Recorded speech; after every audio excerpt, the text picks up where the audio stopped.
ಪರಿಶುದ್ಧವಾದ ನಾಮಕ್ಕೆ ಮಹಿಮೆ ಉಂಟಾಗಲಿ. ನಿಮ್ಮೆಲ್ಲರಿಗೂ ವಂದನೆಗಳು ಯೇಸು ಕ್ರಿಸ್ತನ ನಾಮದಲ್ಲಿ.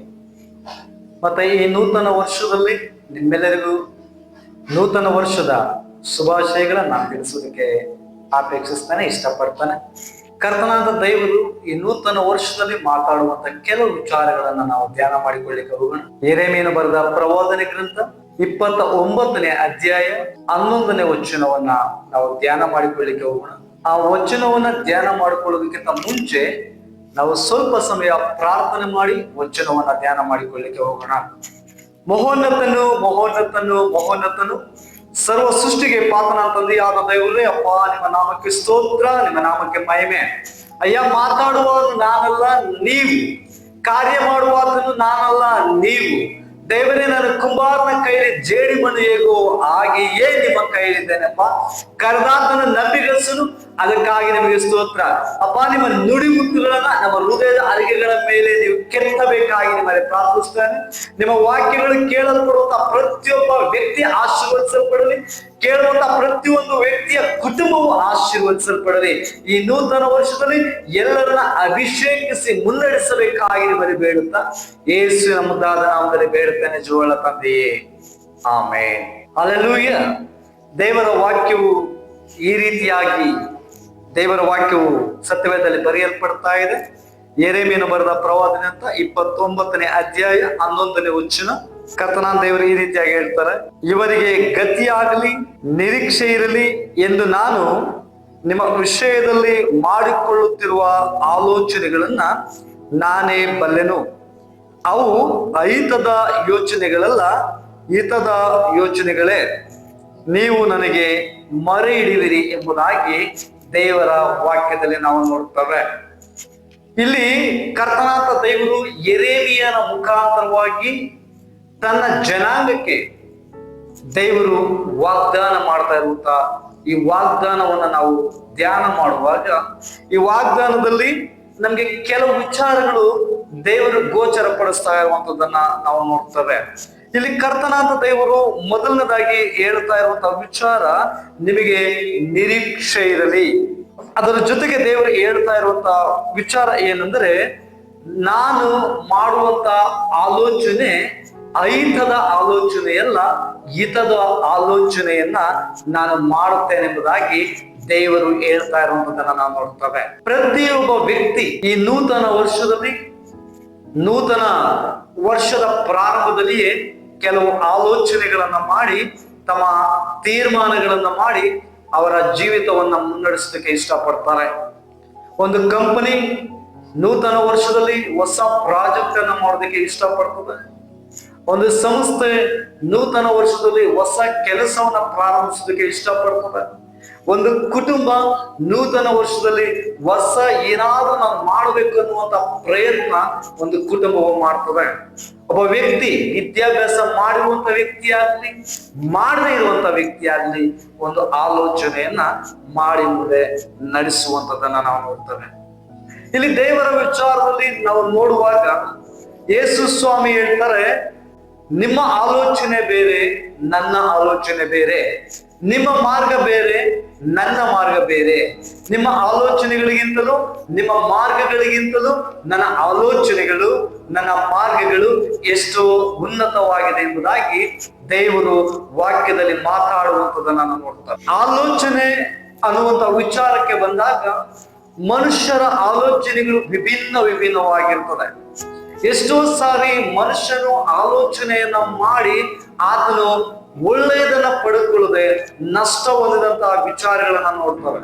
ಒಂದು ಬಿಸಿನೆಸ್ ನಲ್ಲಿ ಆಲೋಚನೆ ಮಾಡಿ ನಷ್ಟ ಹೊಂದಿದಂತ ವ್ಯಕ್ತಿಗಳನ್ನು ನೋಡ್ತವೆ. ಕುಟುಂಬದಲ್ಲಿ ಆಲೋಚನೆ ಮಾಡಿ ಕುಟುಂಬ ನಿಜವಾಗಲೂ ಸಮಸ್ಯೆಗೀಡಾದಂತಹ ಆಲೋಚನೆಯನ್ನ ನಾವು ನೋಡ್ತೇವೆ.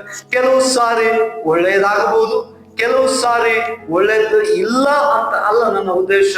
ಆದ್ರೆ ನಮ್ಮ ಆಲೋಚನೆಗಳು ಯಾವಾಗಲೂ ಉತ್ತಮವಾಗಿದೆಯಾ ಅನ್ನುವಂಥ ಪ್ರಶ್ನೆಯನ್ನ ನಾವು ಹಾಕಿಕೊಳ್ಳಬೇಕಾಗ್ತದೆ. ಇಲ್ಲಿ ದೇವರು ಹೇಳ್ತಾ ಇರುವಂತದ್ದು ಎರಡು ವಿಚಾರ. ಒಂದು, ನಿಮ್ಮ ಪರವಾಗಿ ನಾನು ಅಹಿತದ ಆಲೋಚನೆಯನ್ನ ಮಾಡೋದಿಲ್ಲ, ಹಿತದ ಆಲೋಚನೆಯನ್ನ ನಾನು ಮಾಡ್ತೇನೆ ಎಂಬುದಾಗಿ ದೇವರಿಗೆ ಹೇಳ್ತಾ ಇರುವಂತದ್ದು. ಮನುಷ್ಯರಿಗೆ ಆಲೋಚನೆ, ಪ್ರತಿಯೊಬ್ಬ ಮನುಷ್ಯರಿಗೆ ಆಲೋಚನೆ ಇದೆ. ಇಲ್ಲಿ ಕರ್ತನಾದ ದೇವರ ವಿಚಾರದಲ್ಲಿ ದೇವರು ಅಹಿತದ ಆಲೋಚನೆಯ ಕುರಿತಾಗಿ ದೇವರು ಮಾತಾಡ್ತಾ ಇದ್ದಾರೆ. ಅಹಿತದ ಆಲೋಚನೆ ಏನೆಂಬುದಾಗಿ ನಾವು ನೋಡುವಾಗ, ಅಹಿತ ಅನ್ನುವಂಥದ್ದು ಮನುಷ್ಯನಿಗೆ ತೊಂದರೆಯನ್ನು ಉಂಟು ಮಾಡುವಂಥದ್ದು.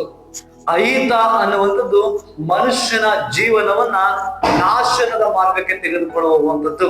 ಅಹಿತ ಅನ್ನುವಂಥದ್ದು ಮನುಷ್ಯನನ್ನ ತನ್ನ ಸ್ಥಾನದಿಂದ ಕೆಳಗಡೆ ದಬ್ಬುವಂಥದ್ದು. ಯಾಕಂದ್ರೆ ಮನುಷ್ಯರಿಗೆ ಯಾವಾಗಲೂ ಅಹಿತದ ಆಲೋಚನೆ ಅವ ತನ್ನ ಸಂಪತ್ತಿಗಾಗಲಿ, ಆತನ ಐಶ್ವರ್ಯವಂತತೆಗಾಗಲಿ, ಅಥವಾ ಆತನ ಯಾವ ವಿಚಾರದ ರೋಗ ಲಕ್ಷಣಗಳಿಗಾಗಲಿ ಅವು ಒಳ್ಳೆಯದಲ್ಲ. ಅದಕ್ಕಾಗಿ ಅಹಿತ ಆಲೋಚನೆ ಮನುಷ್ಯನು ಮಾಡ್ತಾರೆ. ಹಾಗಾಗಿ ದೇವರು ಹೇಳ್ತಾ ಇದ್ದಾರೆ, ನಿಮ್ಮ ಆಲೋಚನೆಗಳು ನನ್ನ ಆಲೋಚನೆಗಳಿಗೆ ಸಮವಲ್ಲ, ನಿಮ್ಮ ಆಲೋಚನೆಯ ಬದಲಾಗಿ ನಾನು ನಿಮ್ಮ ಪರವಾಗಿ ಹಿತದ ಆಲೋಚನೆಯನ್ನು ನಾನು ಮಾಡ್ತಾನೆ ಎಂಬುದಾಗಿ. ಹಲ್ಲೆಲೂಯಾ. ಹಿತದ ಆಲೋಚನೆ ಅಂದ್ರೆ ನಮಗೆ ಒಳ್ಳೆಯ ಆಲೋಚನೆ, ನೂತನ ಮಾರ್ಗದಲ್ಲಿ ನಮ್ಮನ್ನ ಆಶೀರ್ವಾದ ಮಾಡುವಂತ ಆಲೋಚನೆ ದೇವರು ಮಾಡ್ತಾರೆ. ನೂತನ ವರ್ಷದಲ್ಲಿ ನಮ್ಮನ್ನ ಒಂದು ಹೆಜ್ಜೆ ಮೇಲೆತ್ತುವಂತ ಆಲೋಚನೆಯನ್ನ ದೇವರು ಮಾಡ್ತಾರೆ. ಈ ನೂತನ ವರ್ಷದಲ್ಲಿ ನಮ್ಮನ್ನ ದೇವರು ಕೈ ಹಿಡಿಯುವ ಆಲೋಚನೆಯನ್ನ ದೇವರು ಮಾಡ್ತಾರೆ. ಯಾವ ರೀತಿ ಯೋಹಾನನು ಭಕ್ತನಾದಂತ ಪೇತ್ರನು ಹುಟ್ಟು ಕುಂಟನನ್ನ ಕೈ ಹಿಡಿದು ಮೇಲೆತ್ತಿದರೋ, ಆ ರೀತಿಯಾಗಿ ದೇವರು ನನ್ನನ್ನ ನಿಮ್ಮನ್ನ ಮೇಲೆತ್ತುವಂತ ಆಲೋಚನೆಯನ್ನ ದೇವರು ಮಾಡುವಾತನಾಗಿದ್ದಾನೆ. ಹಾಗಾಗಿ ಆಲೋಚನೆ ಅನ್ನುವಂತ ವಿಚಾರಕ್ಕೆ ನಾವು ಬಂದಾಗ ನಾವು ಯಾವಾಗಲೂ ದೇವರನ್ನ ನಾವು ದೃಷ್ಟಿಸಿ ನೋಡಬೇಕು. ಇಲ್ಲಿ ಒಂದು ಪಾಯಿಂಟ್ ಆಲೋಚನೆಯಾಗಿ ದೇವರು ಇಲ್ಲಿ ಬರೀತಾ ಇರುವಂತದ್ದು. ಎರಡನೇ ಪಾಯಿಂಟ್ ಹಿತದ ಬಗ್ಗೆ ದೇವರು ಮಾತಾಡ್ತಾ ಇರುವಂತದ್ದು. ಮೂರನೇದು ಅಹಿತದ ಬಗ್ಗೆ ದೇವರು ಮಾತಾಡುವಂಥದ್ದು. ನಾಲ್ಕನೇ ವಿಚಾರ ತುಂಬಾ ಬಹಳ ಪ್ರಾಮುಖ್ಯವಾದ ವಿಚಾರ ಏನಂದ್ರೆ, ನಿಮ್ಮ ಆಲೋಚನೆಯನ್ನ ಏನು ನಿಮಗೆ ಬೇಕು ದೇವರೇ ಅದನ್ನ ಬಲ್ಲರು ಎಂಬುದಾಗಿ ದೇವರು ಮಾತಾಡ್ತಾ ಇರುವಂತದನ್ನು ನೋಡ್ತೇವೆ.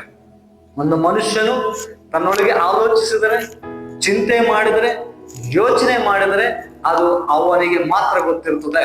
ಪಕ್ಕದಲ್ಲಿರುವಂತ ವ್ಯಕ್ತಿಗೂ ಅದು ಗೊತ್ತಾಗಲ್ಲ. ಒಂದು ವೇಳೆ ಗಂಡ ಏನಾದ್ರೂ ಆಲೋಚನೆ ಮಾಡಿದ್ರೆ ಹೆಂಡತಿಗೆ ತಕ್ಷಣ ಆಲೋಚನೆ ಗೊತ್ತಾಗಲ್ಲ, ಹೆಂಡತಿಗೆ ಗಂಡ ಹೇಳಿದ್ರೆ ಮಾತ್ರ ಗೊತ್ತಾಗ್ತದೆ. ಸೇಮ್ ಹಾಗೇನೆ ಹೆಂಡತಿ ಏನಾದ್ರೂ ನಾನು ಮಾಡ್ಬೇಕು ತನಗೆ ಬೇಕಂದ್ರೆ ಮೊದಲು ಆಕೆಯ ಹೃದಯದ ಆಲೋಚನೆ ಬರ್ತದೆ. ಅದನ್ನ ಹೆಂಗೆ ಇಂಪ್ಲಿಮೆಂಟ್ ಮಾಡ್ಕೊಳ್ಬೇಕು, ಹೆಂಗದನ್ನ ಹೇಳಬೇಕು, ಹೆಂಗೆ ನಾನು ಪಡಿಬೇಕು ಅನ್ನುವಂತ ಆಲೋಚನೆಯನ್ನು ಮಾಡಿ ಗಂಡನಿಗೆ ಹೇಳಿ ಅದನ್ನ ಪಡ್ಕೊಳ್ಳುವಂತ ಪ್ರಯತ್ನವನ್ನ ಆಕೆ ಮಾಡುವಂತದ್ದಾಗಿದೆ. ಇಲ್ಲಿ ದೇವರ ವಿಚಾರದಲ್ಲಿ ನಾವು ನೋಡುವಾಗ ನಿಮ್ಮ ಬಗ್ಗೆ ದೇವರು ಮಾಡುವಂತ ಒಂದೊಂದು ಆಲೋಚನೆ ನಿಮ್ಮನ್ನ ಒಂದು ಸ್ಟೆಪ್ ಮೇಲಕ್ಕೆ ಎತ್ತುಕೊಳ್ಳುವುದಕ್ಕೆ ದೇವರು ಸಹಾಯ ಮಾಡ್ತಾರೆ. ದೇವರು ಹೇಳ್ತಾ ಇದ್ದಾರೆ, ನಾನು ದೀನನನ್ನ ದರಿದ್ರನನ್ನ ತಿಪ್ಪೆಯಿಂದ ಎಬ್ಬಿರಿಸಿ ಧೂಳಿಂದ ಎತ್ತಿ ಪ್ರಭುಗಳ ಮುಂದೆ ಸಿಂಹಾಸನದ ಮೇಲೆ ನಾನು ಕೂರಿಸ್ತೇನೆ ಎಂಬುದಾಗಿ. ದೇವರು ಮಾಡುವಂತ ಆಲೋಚನೆ ಯಾವತ್ತೂ ನಮ್ಮನ್ನ ಮೇಲೆ ಸಿಂಹಾಸನದ ಮೇಲೆ ಕೂರಿಸುವಂತದ್ದಾಗಿರುತ್ತದೆ. ಹಾಗಾಗಿ ಪ್ರಿಯ ನನ್ನ ದೇವ ಜನರೇ, ನನ್ನ ಸಹೋದರ ಸಹೋದರಿಯರೇ, ಈ ನೂತನ ವರ್ಷದಲ್ಲಿ ಒಂದು ಆಲೋಚನೆ ನಿಮ್ಮ ಜೀವಿತದಲ್ಲಿ ನೀವು ಮಾಡಿ ಕೆಳಗಡೆ ಬೀಳುವುದಕ್ಕಿಂತಲೂ ದೇವರಿಗೆ ಸ್ಥಾನವನ್ನು ಕೊಟ್ಟು ದೇವರು ನಿಮ್ಮ ಪರವಾಗಿ ಆಲೋಚನೆ ಮಾಡಿ ನಿಮಗೆ ದೇವರು ಮಾರ್ಗವನ್ನು ತೋರಿಸಿದ್ರೆ ಆ ಒಂದು ಆಲೋಚನೆ ನಿಮ್ಮನ್ನ ಮೇಲಕ್ಕೆ ಎತ್ತುಕೊಂಡು ಹೋಗ್ತದೆ. ಆ ಒಂದು ಆಲೋಚನೆ ನಿಮ್ಮ ಜೀವಿತವನ್ನ ಬದಲಾಯಿಸ್ತದೆ. ಆ ಒಂದು ಆಲೋಚನೆ ದೇವರು ನಿಮ್ಮನ್ನ ಮಾರ್ಪಡಿಸಿ ಸನ್ಮಾರ್ಗದಲ್ಲಿ ದೇವರು ನಿಮ್ಮನ್ನ ನಡೆಸಿ ಕಾಪಾಡುವಾತನಾಗಿದ್ದಾನೆ. ಅದಕ್ಕಾಗಿ ನನಗೆ ಹೇಳೋದಕ್ಕೆ ಏನ್ ಇಷ್ಟಪಡ್ತಾನಂದ್ರೆ, ಈ ನೂತನ ವರ್ಷದಲ್ಲಿ ನೀವು ಒಬ್ಬೊಬ್ಬರು ಒಂದೊಂದು ತೀರ್ಮಾನವನ್ನ ತೆಗೆದುಕೊಳ್ತೀರಿ. ನಿಮ್ಮ ತೀರ್ಮಾನದಲ್ಲಿ ಎಚ್ಚರಿಕೆಯಿಂದಿರ್ರಿ. ಯಾಕಂದ್ರೆ ನಿಮ್ಮ ತೀರ್ಮಾನದಲ್ಲಿ ಎಡವಿದರೆ ನಿಮಗೆ ನಷ್ಟ ಉಂಟಾಗ್ತದೆ. ನಿಮ್ಮ ತೀರ್ಮಾನದಲ್ಲಿ ಎಡವದೇ ಇದ್ದರೆ ದೇವರು ನಿಮ್ಮನ್ನ ನಡೆಸಿದ್ರೆ, ನಿಮ್ಮ ತೀರ್ಮಾನದಲ್ಲಿ ದೇವರು ನಿಮ್ಮನ್ನ ಜೊತೆಗಿದ್ದು ಕಾಪಾಡಿದ್ರೆ ಸುಲಭವಾಗಿ ನೀವು ದಡವನ್ನ ಸೇರಿ ಮೇಲಕ್ಕೆ ನೀವು ಹೋಗೋದಕ್ಕೆ ಸಾಧ್ಯವಾಗ್ತದೆ. ಹಾಗಾಗಿ ನಾನು ನಿಮ್ಮನ್ನ ಕೇಳ್ತೇನೆ, ನಿಮ್ಮ ಆಲೋಚನೆ ಬಹು ಜಾಗರೂಕತೆಯಿಂದಿರಲಿ. ನಿಮ್ಮ ಆಲೋಚನೆ ದೇವರಿಗೆ ಮಾತ್ರ ಸೀಮಿತವಾಗಿರಲಿ. ದೇವರು ನಿಮ್ಮನ್ನ ಆಶೀರ್ವದಿಸಿ ಕಾಪಾಡಲಿ. ಆಮೆನ್. ಮಹೋನ್ನತನು ಸರ್ವ ಸೃಷ್ಟಿಗೆ ಪಾತ್ರ ಅಂತಂದ ಯಾವ ದೇವರೇ, ಕೇಳಲ್ಪಟ್ಟಂತೆ ವಾಕ್ಯಗಳನ್ನ ಆಶೀರ್ವಾದ ಮಾಡಿ ಯಾರೆಲ್ಲರೂ ನಿಮ್ಮ ವಾಕ್ಯಗಳನ್ನ ಕೇಳಿದಾರೋ ಅವರ ಮೇಲೆ ನಿಮ್ಮ ಪ್ರೀತಿ ಕೃಪೆ ಇರಲಿ ಅಪ್ಪ. ಅವರ ಹೃದಯಗಳಲ್ಲಿ ಮಾಡುವಂತ ಒಂದೊಂದು ಆಲೋಚನೆ ಅವರದಾಗದೆ ನೀವು ಆಲೋಚನೆಯನ್ನ ಮಾಡಿ ಪ್ರತಿಯೊಬ್ಬ ವ್ಯಕ್ತಿಯನ್ನು ಈ ನೂತನ ವರ್ಷದಲ್ಲಿ ಆಶೀರ್ವದಿಸಬೇಕಾಗಿ ನಿಮ್ಮಲ್ಲಿ ಪ್ರಾರ್ಥಿಸ್ತೇನೆ. ಪ್ರತಿಯೊಬ್ಬರಿಗೆ ಆಶೀರ್ವಾದವು ದೇವರ ವರವಾಗಿ ಈ ನೂತನ ವರ್ಷದಲ್ಲಿ ನೀವು ಅನುಗ್ರಹಿಸಬೇಕಾಗಿ ನಿಮ್ಮಲ್ಲಿ ಬೇಡುತ್ತಾ ಯೇಸುವಿನ ಮುದ್ದಾದ ನಾಮದಲ್ಲಿ ಬೇಡುತ್ತೇನೆ ಜೋಳ ತಂದೆಯೇ, ಆಮೆನ್.